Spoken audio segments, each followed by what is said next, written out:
Driving from Jerusalem to Amman. It's really not that far and much faster and easier than flying. Just take an Israeli taxi to the King Hussein Bridge cross and take a Jordanian taxi from there, all for much less than a much slower trip would be. I was already in a bad mood because just prior to leaving Jerusalem, I bought a ticket to walk around the tops of the old city walls, one last tourist thing. I caught up with a group of Russian tourists and walked with them. I speak Russian and they were pretty fun, including one who took his shirt off, joking with me about being attractive as a lady. Full disclosure, I'm a girl. As we passed above the Arab quarter, these cute kids right below us shouted up, "Hello!" When we answered in English, they threw rocks at us and hit one guy in the neck. They were throwing the rocks upwards and it didn't hurt too much, but somehow speaking English and going shirtless was enough to get pelted, and it was upsetting. Everyone had been nice to me up until then. So I was already in a bad mood when I caught a cab. Things started to get better when my nice Palestinian driver told me lots of funny Palestinian jokes as we drove along. Then we were stopped at one checkpoint on the highway, but it looked like it would be a quick stop until I presented my passport. I'm a dual United States-European Union citizen and was using my US passport in Israel because I was told that the border control would stamp a card instead of the actual passport for US citizens so that I could later travel to Arab countries that won't allow people who visit Israel to enter. The Israeli soldiers, or were they police, saw my US passport and smiled at me. Then they opened it, saw place of birth, Riyadh, Saudi Arabia, and their faces fell. They went from seeing me as a friend to looking hurt that I was an enemy without my opening my mouth. Then the search took a little longer. When we got to the bridge, we were too late.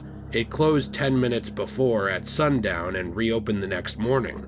The border guards told us of another a few kilometers down the road, so we tried to find it, got lost, and we were very, very lost. It was dark, there were a few lights, no signs, and my driver had never been there before. We finally found a middle-aged Orthodox Jewish man walking by, so my driver asked him in Hebrew where the bridge was. He gave directions, but the driver said he suspected the guy deliberately gave us the wrong directions just to mess with him because he's Palestinian. I dismissed this as paranoia until we ran into two secular-looking Israeli girls a few minutes later who gave us the correct directions, very contrary to the ones the Orthodox guy gave us. We found the bridge, I paid my driver, and entered the border by crossing on foot.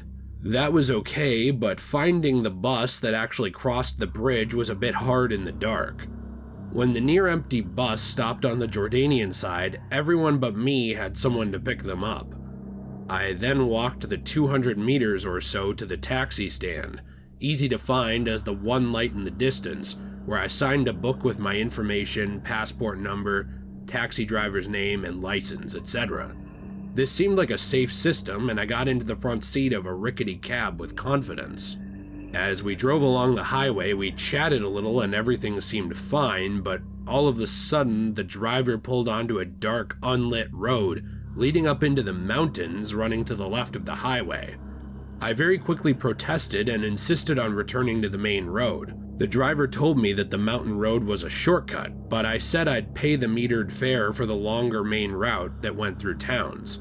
He went back to the highway and then creeped me out even further, asking me if I had anyone waiting for me in Amman. I lied and said yes. My husband flew in from Dubai earlier that day and was already at the hotel. Shortly after that, his wife called him on his cell phone, and he had me talk to her to vouch for his whereabouts. When we got to Amman and found the hotel, we couldn't find the entrance. I wanted out of that cab so badly I said it was fine, paid, and got out. It was late at night without a person on the street, and I had to walk around a very scary block to actually find the front of the hotel, well lit with a lot of cars and a smiling doorman. I've never been so glad to see a meridian in my life. TLDR, Arab children threw stones at me, Israeli soldiers pulled my luggage and car apart, an Orthodox Jewish man deliberately lied to me to get me lost on purpose, I had to walk across part of a dark silent bridge alone at night, A Jordanian taxi driver may have wanted to kidnap me, and I dragged my suitcase around Amman in the middle of the night to find my hotel. I'm still glad that I went to Israel, to Palestine, and to Jordan, but next time I'll definitely fly.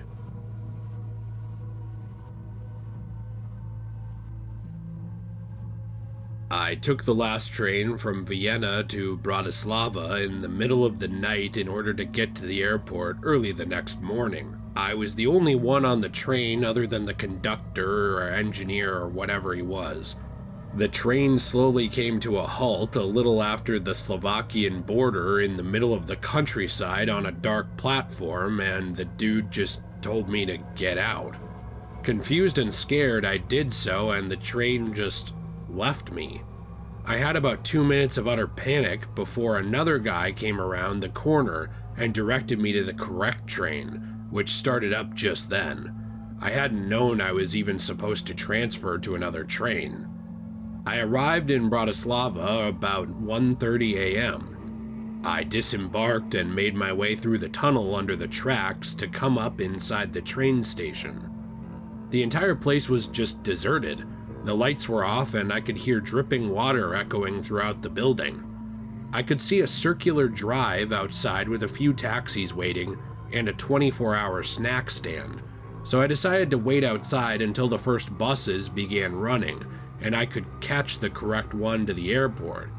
However, the doors were just locked. I couldn't even get out of the station.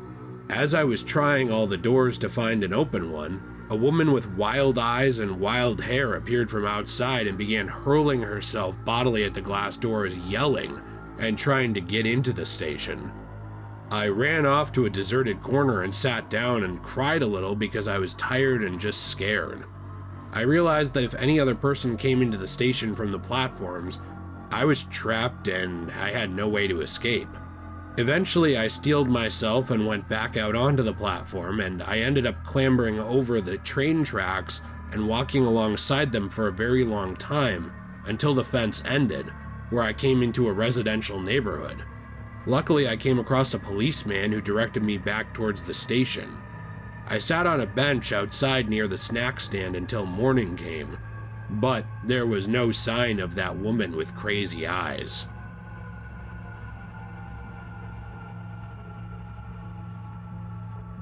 I was overlanding through Africa, and the group had stopped in Harare, Zimbabwe for the afternoon. Several of us had visited the National Art Gallery, and we had split up afterwards.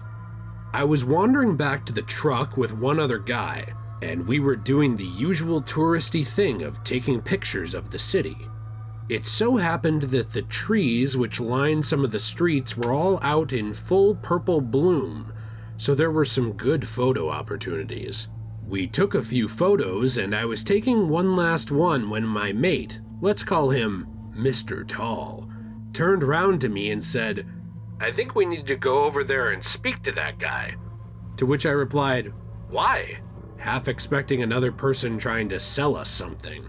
Mr. Tall then said, "Well, he's the one with the rifle." This then made me think over everything I'd done in the last few hours as we crossed over the road to the guard. There was nothing I'd done that was illegal to my knowledge, so what was this all about? We reach the guard and he begins to ask us why we're taking photos of the street.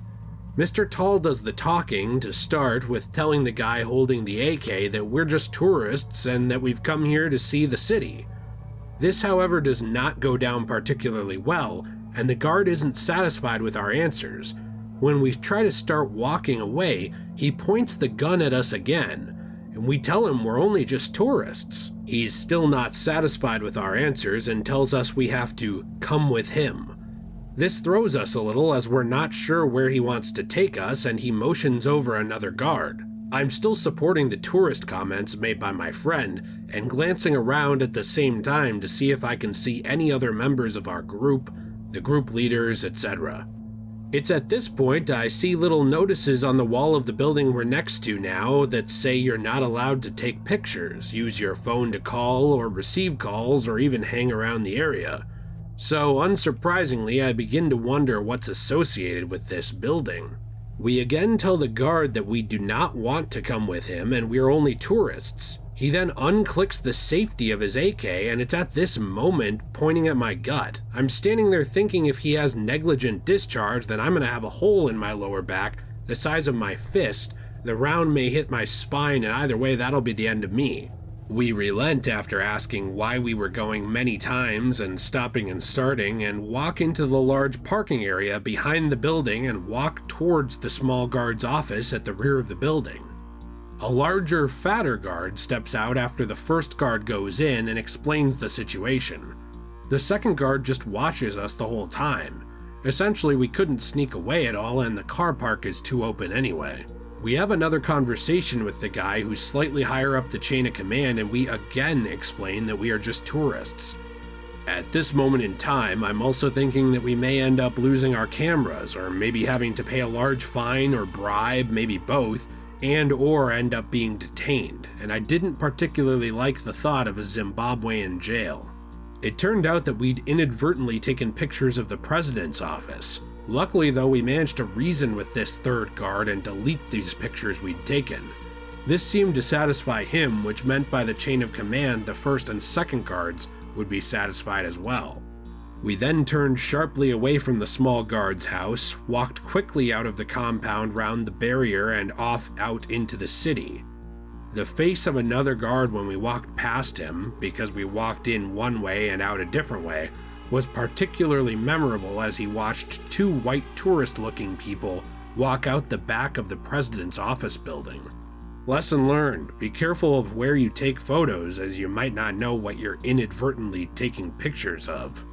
I just wanted to throw in here, in my own personal opinion from me, the King of Creepy, that this is something that is frustratingly all too common when traveling, whether it be traveling interstate, intercity, intercountry. When you are the person from the outside, you are more likely to stick out, more likely to get in trouble, even if you're not doing anything perceivably wrong. If things go to court, it's also more likely they go in favor of a local or local places. So unfortunately, when traveling, you have to be very, very careful. This story, while I want to believe it is isolated, is something that is echoed a lot throughout stories online and stories on TV and just reported interactions while traveling. I'm not trying to discourage anyone, but it's just always worth being vigilant and being careful. Thank you everyone for watching. I appreciate your patience. I know it's been a little while since I uploaded. I've been very, very busy with work between my different channels. My wife started a new job and it's not going the best. She might switch to another one, but I did want to say that I appreciate your patience. If you do have your own stories to submit, please contact us at thetruekingofcreepy@gmail.com as shown on the screen. That email helps us out a lot because we try and get permission for using stories. What we do, a little tiny look behind the curtain, is we either get stories from dead accounts, as in the person hasn't posted for a very, very long time, like months, etc., and they don't use Reddit or these websites anymore. Or we reach out to active accounts and ask, hey, do you care if we talk about your story? We read it, add some input to it.